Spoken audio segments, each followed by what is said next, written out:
আমরা সেটা সেটা আমরা 17 বছরের এই জুলাই মাসে বসে আমি নিতে বলতে পারি যে জুলাই মাসটা শুধু জুলাই মাস নয়, জুলাই মাসের ইতিহাস 17 বছরের ইতিহাস। জুলাই মাসের ইতিহাস ইলিয়াসের ইতিহাস, জুলাই মাসের ইতিহাস গুম খুনের ইতিহাস, রক্তাক্ত সোপান রচনা করার ইতিহাস, জুলাই মাসের ইতিহাস 1 লক্ষ মামলায় 70 লক্ষ লোকের আপনার হয়রানির ইতিহাস।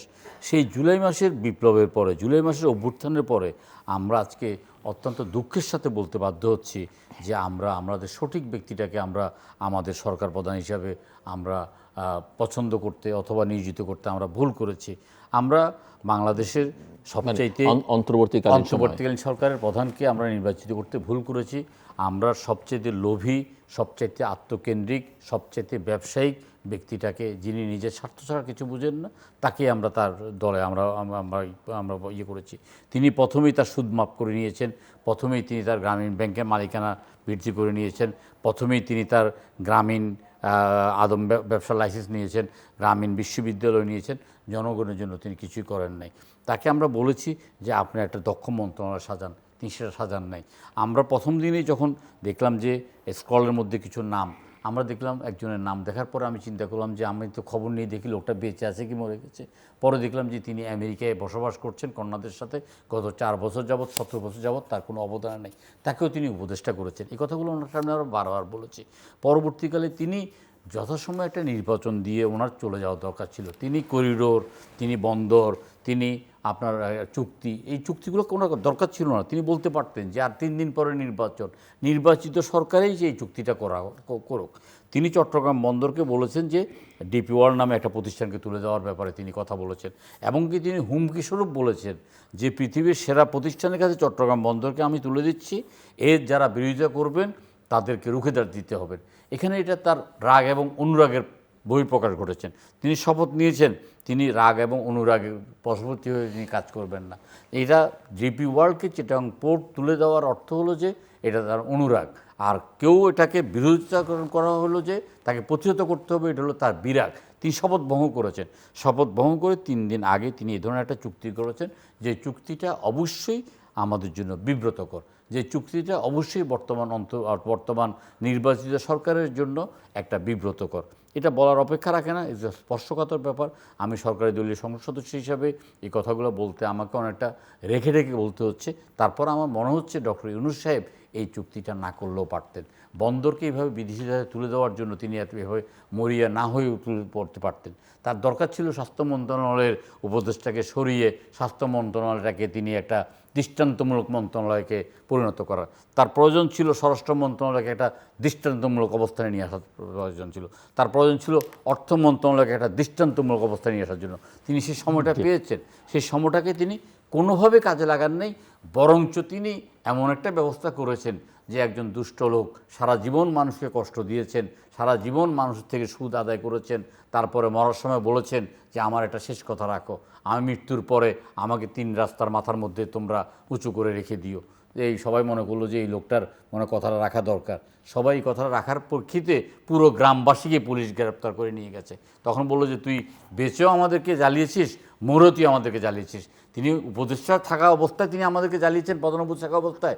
তিনি সরে গিয়েও এখন তিনি আমাদেরকে যথেষ্ট পেইন দিচ্ছেন, আমাদেরকে যথেষ্ট জবাবদিহিতার আওতায় আনছেন, আমাদেরকে অত্যন্ত সতর্ক অবস্থার মধ্যে ঠেলে দিয়েছেন, যেটা আমরা ডক্টর ইউনূস থেকে কাম্য করি নাই।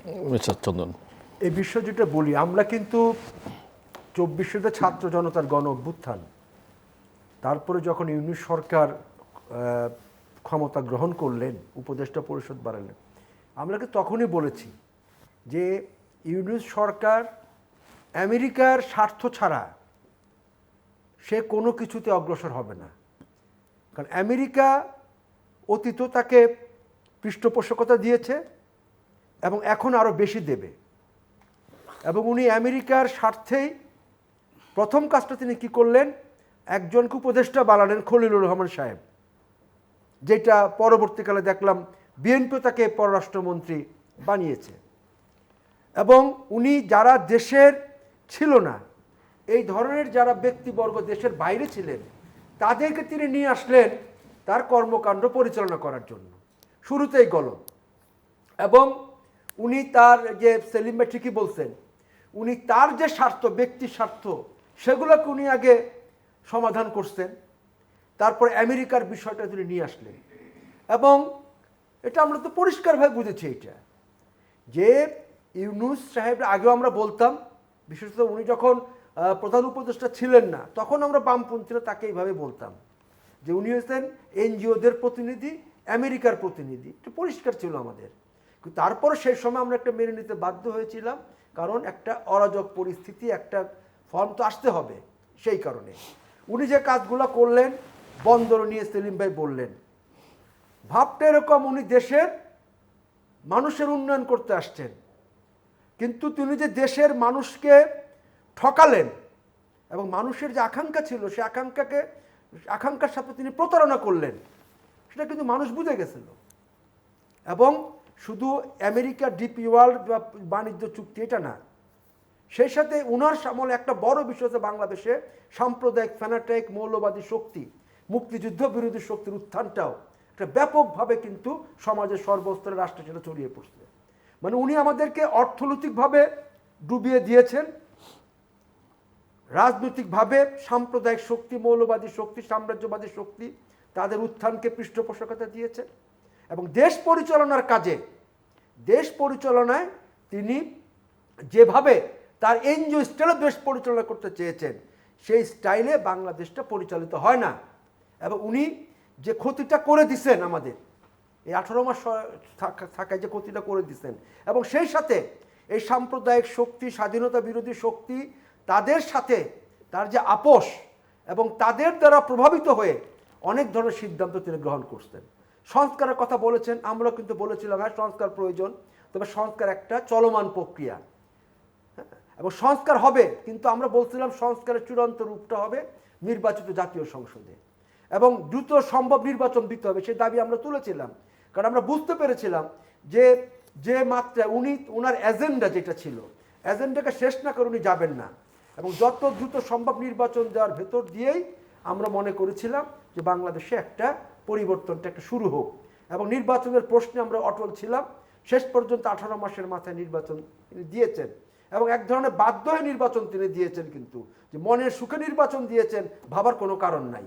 এবং এটা দেওয়ার একটা প্যাচ তিনি লাগিয়ে দিয়েছেন, আপনারা কি সংবিধানে গণভোট, সংবিধানে জুলাই সনদ, নানা ধরনের বিষয়গুলো উনি নিয়ে আসছেন, যেগুলো আমাদের মুক্তিযুদ্ধ, আমাদের স্বাধীনতা, আমাদের সার্বভৌমত্বের সাথে যায় না, সেই বিষয়গুলো নিয়ে আসছেন এবং মানুষের মধ্যে এক ধরনের বিভ্রান্তি তৈরি করেছেন। সে যাই হোক, নির্বাচন হয়েছে, আমরা প্রত্যাশা করি যে নির্বাচিত সরকার আসছে, যে চুক্তিগুলো হয়েছে সেই চুক্তিগুলি সরকার বাতিল করুক, এটা আমরা চাই। এই যে ডিপি ওয়ার্ল্ড, চট্টগ্রাম বন্দর, তো অদ্ভুত ব্যাপার, বন্দরের বিরুদ্ধে আন্দোলন করলে তাদেরকে প্রতিহত করা হবে। ভাবটা এরকম যে আমরা ফ্যাসিস্ট সরকারের আমলে দেখেছি যে কিছু বললেই বলে যে এটা প্রতিহত করা হবে, রুখে দাও। আরে এইটা কি? মানে উনি ভদ্রতা বোধ পর্যন্ত উনি রাখতে পারেন নাই। আর সবচেয়ে বড় বিষয় হলো যে বাংলাদেশের দুর্ভাগ্য হলো এই যে আপনার ওই বিদেশি লোকজন দিয়ে, মানে বিদেশি মানে বাংলাদেশের লোকই বিদেশে থাকে, তাদেরকে দিয়ে উনি সংস্কার, দেশ পরিচালনা অনেক কিছু করতে চান। এর পেছনে মূল উদ্দেশ্যটাই ছিল তার আমেরিকাকে সন্তুষ্ট করা, সাম্রাজ্যবাদী গোষ্ঠীকে সন্তুষ্ট করা। এবং বাংলাদেশে আজকে যে পরিস্থিতি তৈরি হয়েছে, নিশ্চয়ই বিএনপি সেগুলো ফেস করতে হবে, বিএনপিকে, যেহেতু সরকারে তারা আছে। বিএনপি যে আপনার যদি ক্লাস ক্যারেক্টার হিসেবে দেখি, আমরা তো শ্রেণীগতভাবে মনে করি আমরা যে আওয়ামী লীগ বলেন, বিএনপি বলেন, জামাত বলেন, জাতীয় পার্টি বলেন, সবার শ্রেণী চরিত্র এক, খুব পাল্টাবে না, শ্রেণী চরিত্র এক। এবং বিএনপির আরেকটা বিষয় আমরা মনে করি সেটা দেখা দরকার, সেটা হলো যে এই যে চর দখল, লুটপাট এবং শুরু হয়েছে, ইউনূসের সরকারের আমলে লুটপাট করছে আমার উপদেষ্টারা, এবং সকল তাদের পৃষ্ঠপোষকতা যে রাজনৈতিক দল হয়েছে একটা, সেই দলের লোকজন এটা বেরোচ্ছে এগুলো এখন। এবং আমরা বারবার বলছি যে ইউনূস সরকারের আমলের দুর্নীতি শ্বেতপত্র প্রকাশ করা। এখন কি এই সরকারের সময় সেটা দেখছেন? এখন এই সরকারের সময় যেটা হচ্ছে যে আপনার হাট দখল, চর দখল, বাস স্ট্যান্ড দখল, এগুলো চলতেছে তো। এবং আরো নানা ধরনের ঘটনা ঘটতেছে, যেগুলা সাম্প্রতিককালে পত্রিকা আমরা বাই ফোর্স করে, জোর করে স্বাক্ষর নেওয়া, অনেক কিছু ঘটতেছে, এগুলো সেগুলো আমরা দেখছি। কিন্তু এখান থেকে যদি সরকার কঠোর না হয়, যদি সরকার এই জায়গাটাতে তার অবস্থানটা পরিষ্কার না করে কঠোর না হয়, তাহলে কিন্তু এই সরকারের বিপদে পড়বে এটা।